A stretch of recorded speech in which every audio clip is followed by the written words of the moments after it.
नमस्कार साथियों, स्वागत है आप सभी का आपके अपने YouTube channel study with PPSR में। आइए साथियों, हम चलते हैं अपने पहले प्रश्न की तरफ। हमारा प्रश्न है, सन 1918 में पॉलिटिकल फ्यूचरिस्ट पार्टी की स्थापना कहाँ हुई थी? रोम में, बर्लिन में, लंदन में या पेरिस में? इसका उत्तर भी होगा बर्लिन में। निम्न समकालीन राजनीतिक चिंतकों में से किसने न्यूनतम राज्य के विचार को प्रतिपादित किया था? John Rawls, John Digby, Freeman, Karl Popper? इसका उत्तर भी होगा जॉन डिग्बी। राज्य की उत्पत्ति के विकासवादी सिद्धांत का सहायक कारक है रक्त संबंध, स्वाभाविक सामाजिक प्रवृत्ति, दोनों ए और बी या उपरोक्त में से कोई नहीं? इसका उत्तर सी होगा दोनों ए और बी। राज्य की उत्पत्ति के संबंध में उदारवाद की सहमति है शक्ति सिद्धांत में, सामाजिक अनुबंध सिद्धांत में, स्वाभाविक सद्भाव संबंधी ग्रीक सिद्धांत में, दैवी उत्पत्ति सिद्धांत में? इसका उत्तर भी होगा सामाजिक अनुबंध सिद्धांत में। राजनीतिक चेतना राज्य की उत्पत्ति के किस सिद्धांत का एक कारक है? दैवी उत्पत्ति के सिद्धांत का, शक्ति के सिद्धांत का, सामाजिक समझौते का सिद्धांत का या विकासवादी सिद्धांत का? इसका उत्तर डी होगा विकासवादी सिद्धांत का। सामाजिक संविदा को नए रूप में फिर से प्रस्तुत किया है ऑक्सफोर्ड ने, हन्ना आरेंड ने, रॉल्स ने, ग्राम्सी ने? इसका उत्तर सी होगा रॉल्स ने।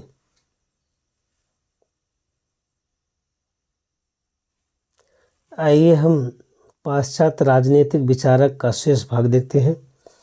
जैसे ही हम ऑस्टिन की रूखी पर वैधानिक धारणा से दूर जाते हैं, हम भ्रम में पड़ जाते हैं। किसने कहा है? लेखक हेगल ने नागरिक समाज का सार्विकता यानी विश्वात्मा के प्रभाव क्षेत्र के रूप में देखा था। कर्मचारी एक दूसरे के लिए कार्य उत्पन्न करते हैं। पार्किंसन। केसी हियर ने कहा था कि दूसरी संस्थाओं की बढ़ती हुई शक्तियां व्यवस्थापिका की शक्तियों को हरास कर रही हैं। मिलेट ने नेतृत्व के सिद्धांत के रूप में पारिस्थितिकी दृष्टिकोण प्रतिपादित किया था। मुनरो ने कहा था, हमारी राजनीतिक प्रणाली में मंत्री जो एक उच्च राजनीतिक पद का अध्यक्ष होता है केवल काठ की गुड़िया के समान होता है। लास्की ने कहा था, राजनीतिक दल देश में तानाशाही के उदय से हमारी रक्षा का सबसे बड़ा साधन है। मार्क्स ने कहा, प्रतिस्पर्धा, संघर्ष और शोषण पर आधारित भौतिक प्रगति समाज को अमानवीयकरण की ओर ले जाती है। पैरेटो ने कहा था कि इतिहास कुलीन वर्गों का कब्रिस्तान है। राजनीतिक यथार्थवाद का मुख्य प्रवक्ता मार्गेंथाउ है, जिसकी प्रसिद्ध पुस्तक का नाम पॉलिटिक्स एमंग नेशंस है। लास्की, मैकाइवर, गियर्क, मेटलैंड, फिंगिस, क्रैब, डिग्विट, कोल इत्यादि विचारक बहुलवादी हैं।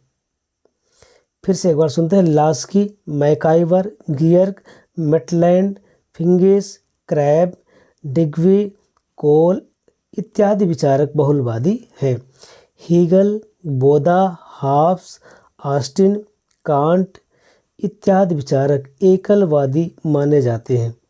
आदर्शवाद को मानने वाले भी एकलवादी होते हैं।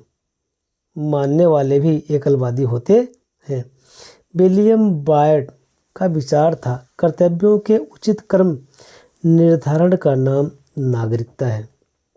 बेंथम मिल उपयोगितावादी, मार्क्स एंजल्स वर्ग संघर्ष, जयप्रकाश नारायण समग्र क्रांति, लोहिया सप्त क्रांति। आइए हम अपना अगला प्रश्न देखते हैं।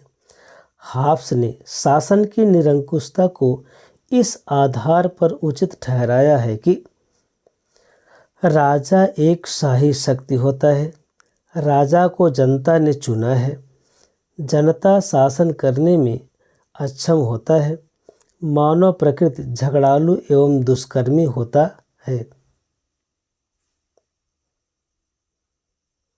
इसका उत्तर डी होगा, मानव प्रकृति झगड़ालू एवं दुष्कर्मी होता है।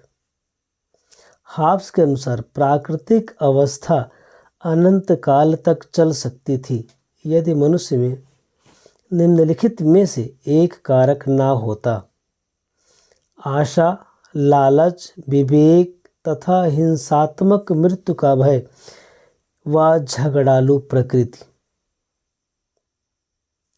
इसका उत्तर सी होगा, विवेक तथा हिंसात्मक मृत्यु का भय।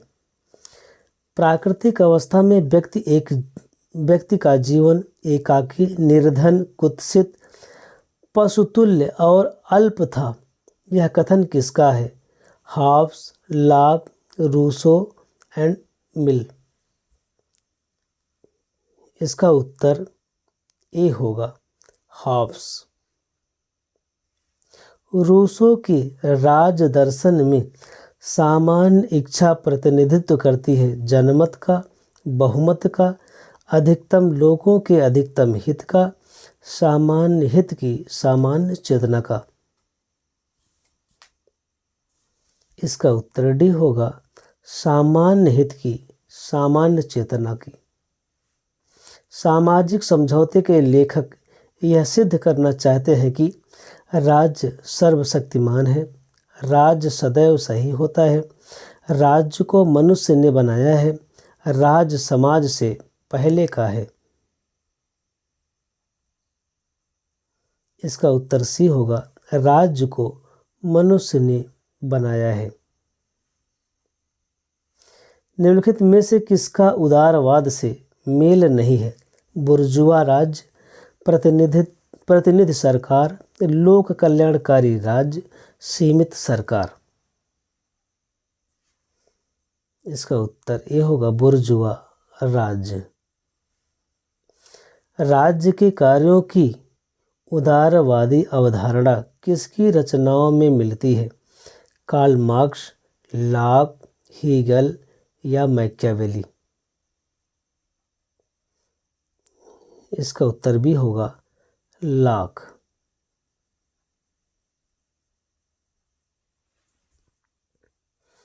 आइए पाश्चात्य राजनीतिक विचारक का शेष भाग देखते हैं। एक्टन ने कहा था कि शक्ति मनुष्य को भ्रष्ट करती है और पूर्ण शक्ति पूर्ण भ्रष्ट करती है। आमंड ने अपनी पुस्तक कंपैरेटिव पॉलिटिकल सिस्टम में राजनीतिक संस्कृति शब्द का उल्लेख किया है। उसने कहा, राजनीतिक संस्कृति मोटे तौर पर 3 तत्वों अनुभविक विश्वास, प्रभावी अनुक्रियाएं तथा मूल अभिरुचियों का समूह होता है। राजनीतिक संस्कृति का अभिप्राय राजनीतिक मूल, विश्वास और दृष्टिकोण से होता है। ल्यूसियन पाई ने political culture and political development के अंतर्गत राजनीतिक विकल्प के 3 लक्षण समानता, क्षमता और विशिष्टीकरण स्वीकार किए थे। मंत्रिमंडलीय उत्तरदायित्व के लबादे में नौकरशाही पनपती है। Ramsay mayor. मंत्रिपरिषद जहाज रूपी शासन को चलाने वाला पहिया है। Ramsay mayor. समाज की उन्नति के लिए विज्ञान की प्रबुद्ध तानाशाही आवश्यक है। Francis Bacon. अंतर्राष्ट्रीय राजनीति के यथार्थवादी विचारक मार्गेंथाउ का मानना था कि अंतर्राष्ट्रीय राजनीति राष्ट्रों के बीच निरंतर होने वाले शक्ति संघर्ष के अतिरिक्त कुछ नहीं है। आर्थिक मानव की संकल्पना एडम स्मिथ द्वारा प्रस्तुत की गई थी। प्रत्येक व्यक्ति अपने युग का शिशु होता है। डनिंग। उपयोगितावादी विचारक बेंथम ने सुख व दुख सिद्धांत तथा अधिकतम व्यक्तियों के अधिकतम सुख का प्रतिपादन किया था। हाब्स के लेवियाथन में प्रयुक्त कॉमनवेल्थ शब्द का अर्थ समाज, राज्य एवं सरकार के सामुदायिक अर्थ में आया है। हाब्स कहता है तलवार के बिना संविदा केवल शब्द है। हेगल ने सभ्य समाज को सार्वभौमिकता के साकार रूप में देखा है। राजनीतिक संस्कृति का सर्वप्रथम प्रयोग आमंड द्वारा किया गया था। राजनीतिक संस्कृति का सर्वप्रथम प्रयोग आमंड द्वारा किया गया था। बस मित्रों, आज के लिए इतना ही। उम्मीद करते हैं आप लोगों को हमारे यह प्रश्न और ये एक वन लाइनर आपको पसंद आए होंगे। यदि पसंद आए हो तो मित्रों इस वीडियो को अधिक से अधिक शेयर करिएगा और लाइक, सब्सक्राइब, कमेंट ज़रूर करिएगा। जय हिंद, जय भारत।